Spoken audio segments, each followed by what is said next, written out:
Salut Booktube!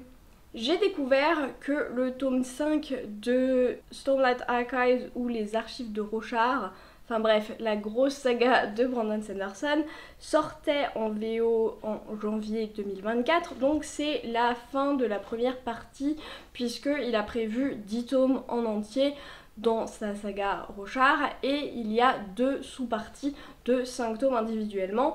Et donc là c'est la fin de la première partie. Je me suis dit que j'étais quand même à la bourre dans les Brandon Sanderson puisque j'en ai lu finalement assez peu et notamment assez peu du Cosmere puisque en plus j'ai lu également Skyward mais qui n'est pas du tout dans le Cosmere et notamment les Rochard que je n'ai pas lu puisque ils me font un petit peu peur de par leur taille. Je pense que nous sommes beaucoup dans ce cas-là et globalement les Brandon Sanderson c'est assez intimidant, pas par leur qualité discutable évidemment, mais plutôt par leur taille, leur nombre et l'ordre de lecture qui n'est pas toujours évident.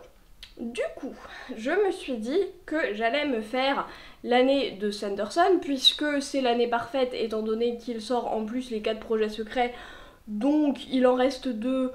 Donc je me suis dit pourquoi pas en rajouter plein, hein, au point où on en est, on va faire comme ça. Et du coup je me suis dit que j'allais commencer une lecture complète de toutes les œuvres dans le Cosmere.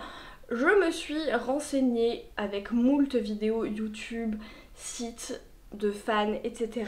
pour avoir un ordre recommandé, pour avoir toutes les petites références dans le Cosmere. Il faut savoir que donc le Cosmere c'est l'univers étendu de Brandon Sanderson. En gros, chaque univers séparément se passe sur une planète un petit peu dans son univers et il y a des références directes à l'un ou à l'autre. Dans les premières sagas de Brandon Sanderson, c'était assez peu évident et il fallait assez peu avoir de lien entre les différentes choses. Mais plus le temps avance, plus il est important d'avoir lu à peu près dans un ordre un petit peu précis pour avoir toutes les références et notamment le tome 4 de la deuxième ère de Mistborn, donc le tome 7 de Mistborn ou Fils des Brumes. Il faut quand même avoir des références et pour celui-là, beaucoup de gens disent qu'il faut quand même avoir lu d'autres livres de l'auteur et la plupart d'ailleurs.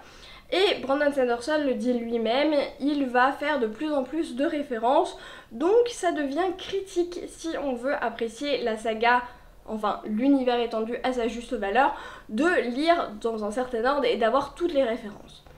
Donc je me suis dit que j'allais me lancer dans une lecture complète du Cosmere, mais puisque c'est intimidant et que je sais qu'on est beaucoup à essayer de rattraper notre retard sur Brandon Sanderson, je me suis dit que c'était l'occasion de se motiver tous ensemble et de faire un read-along, et c'est-à-dire de faire un petit peu un groupe de lecture en fait du Cosmere, que je nomme le Cosmerelang parce que je trouve que ça sonne bien, voilà. Qui va se dérouler sur un certain temps puisque en discutant avec différentes personnes, je pense qu'un livre par mois c'est déjà pas mal vu leur taille. Plus c'est vrai que pour que d'autres personnes nous rejoignent, ça paraît un petit peu irréaliste. Évidemment, si ça vous intéresse mais que vous n'avez pas envie de lire tous les Brandon Sanderson ou tous les novellas, etc., rien ne vous empêche de venir nous rejoindre pour un livre ou 2 ou 3 ou peu importe.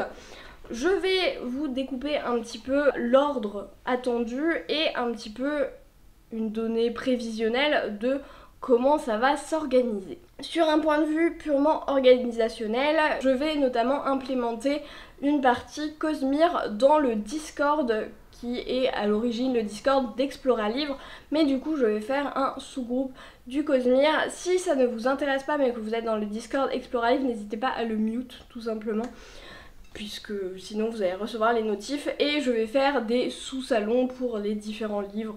N'hésitez pas à venir nous rejoindre, même si c'est, comme je l'ai dit, pour 1 ou 2 livres qui vous intéressent particulièrement, si vous voulez relire, si vous voulez simplement discuter et vous rappeler des différents événements, si vous avez un petit peu oublié certaines choses et que vous voulez continuer les sagas, ça peut aussi vous rappeler des souvenirs de ce qui s'est passé. Donc n'hésitez pas à nous rejoindre, ça pourrait être très intéressant.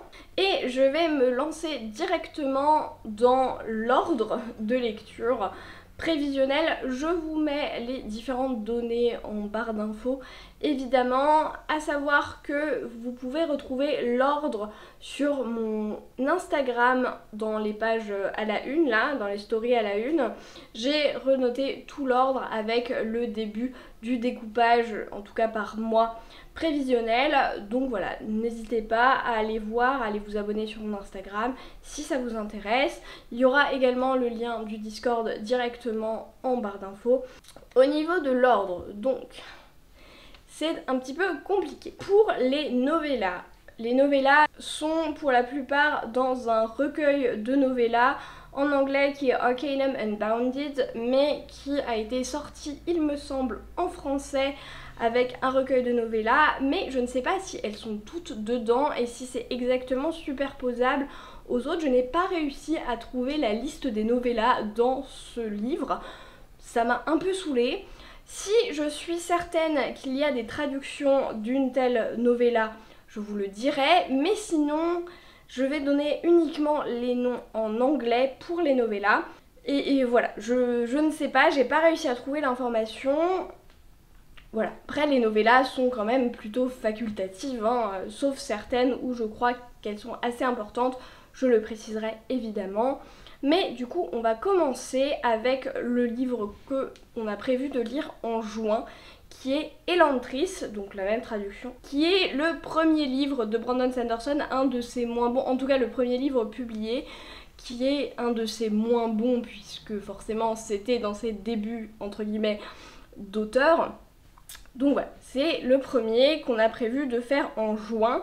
Et enchaîner avec deux novellas qui sont dans le même univers, c'est The Hope of Elantris, qui est la suite, c'est un peu un 1.5 directement après Elantris, et également The Emperor's Soul, l'âme de l'empereur, qui est réputée pour être une des meilleures œuvres de Brandon Sanderson, publiée dans une novella à part en français, donc l'âme de l'empereur. N'hésitez pas à la lire avec nous si vous voulez découvrir l'univers de Brandon Sanderson. Il n'y a absolument pas besoin de lire Elantris pour comprendre, puisque ça se passe dans cet univers-là, mais totalement avec des autres personnages, d'autres concepts, etc. Si vous voulez découvrir Brandon Sanderson, il y a beaucoup de gens qui disent que c'est le moyen un peu idéal avec un truc pas trop long. Bon, en pratique, ces novellas sont carrément la taille d'un roman normal, mais par rapport aux autres romans de Brandon Sanderson, c'est carrément court. Donc n'hésitez pas, c'est vraiment, a priori, de la très bonne qualité. Ensuite, en juillet, nous allons commencer la première trilogie de Mistborn, donc Mistborn Hero 1, qui est Fils des Brumes. En français, donc en juillet, le tome 1, The Final Empire, donc l'Empire Ultime. Et enchaîner directement avec une novella, donc qui est The 11th Metal, ou le 11e métal, je ne sais pas comment ils l'ont traduit ou s'ils l'ont traduit en français, qui est, pour celles et ceux qui connaissent un petit peu, une histoire additionnelle sur le personnage de Kelsier, donc ça peut être intéressant et ça s'intègre parfaitement à cet endroit-là. En août, nous allons continuer Mistborn avec le deuxième tome, The Well of Ascension, ou Le Puits de l'Ascension en français. Et en septembre, finir la trilogie The Hero of Ages, le héros des siècles. Et cela conclura la première trilogie Fils des Brumes, ou la première trilogie Mistborn. Ensuite, en octobre, du coup, nous allons faire Warbreaker, qui est un de ces stand-alone, en tout cas à l'heure actuelle. Je vais arrêter de découper par mois parce que je pense qu'on va déjà voir comment ça se passe pour cette partie-là, mais en gros, si ça se passe bien, on continuera un par mois. Si vous rejoignez sur le Discord ou quoi que ce soit, de toute façon, je mettrai des updates sur Instagram aussi, etc. Mais en gros, si tout se passe bien, ce sera un par mois, je vous laisse faire le calcul. Voilà, c'est pas très compliqué, je vais vous concentrer sur l'ordre.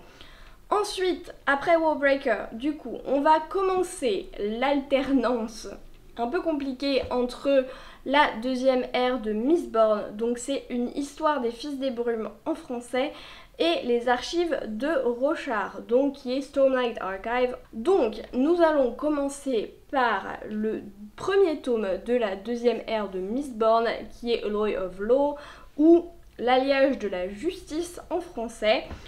enchaîner directement avec les deux novellas qui sont importantes a priori, en tout cas une qui est très importante, c'est The Secret History, et qui est, je crois, dans le recueil de nouvelles en français, recueil de nouvelles, du coup j'ai retrouvé le nom, qui s'appelle 6e du crépuscule et autres histoires, qui est en tout cas dans le Arcanum Unbounded, qui est, de ce que j'ai cru comprendre, la novella la plus importante pour bien comprendre tout le Cosmere, etc. Donc s'il y a une novella à lire, c'est probablement celle-là.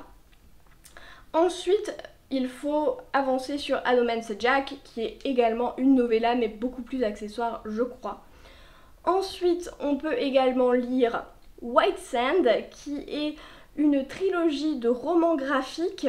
Voilà, c'est a priori très facultatif, hein. C'est pas dans ses œuvres principales. Beaucoup de gens, même qui ont beaucoup de références du Cosmere, ne l'ont pas lu. C'est très facultatif, mais je voulais être exhaustive, donc je le mets là. Comme j'ai dit que nous allions alterner après dans les romans le premier tome de la deuxième saga de Mistborn, on va commencer les Stormlight Archive, donc les archives de Roshar, par The Way of Kings, la voie des rois.